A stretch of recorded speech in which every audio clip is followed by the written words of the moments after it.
Comrade Steve Bantu Bonke Biko, the leader of the Black Consciousness Movement, who died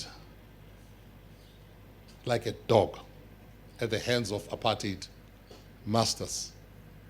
An Afrikaner government, a racist government, they snuffed his life.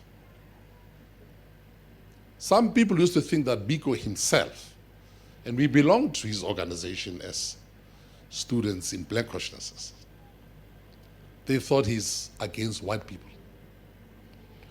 He was once asked if he could identify, or what black people could identify as heroes amongst whites. His answer was a very simple one.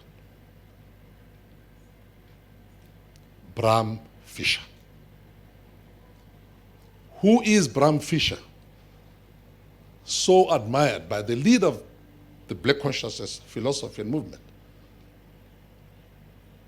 What type of temperature was within the body and soul of this person? What human being is this? An Afrikaner in South Africa, during a time when the Afrikaners had taken this country the other way, to be admired by Steve Biko. Much is made of the speech that Nelson Mandela gave, and you heard him. There comes a time in the life of a nation.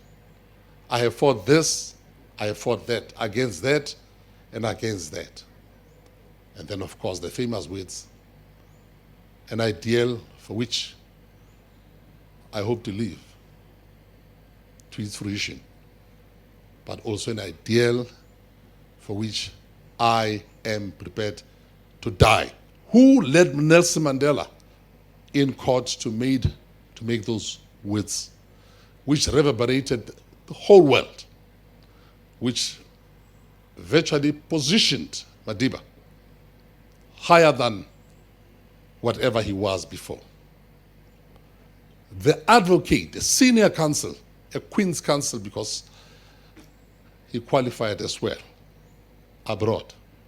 The advocate who was in charge of the defense team at Rivonia was an Afrikaner, Bram Fischer.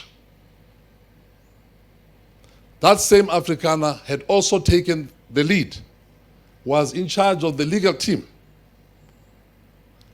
during the 1956 treason trial, which saw 156 leaders being charged falsely for treason. The leader of that team was an Afrikaner. The ironies of South Africa. In an Afrikaner-dominated country with repression and oppression, discrimination and racism, in an Afrikaner court, a white court, white policemen, you saw them,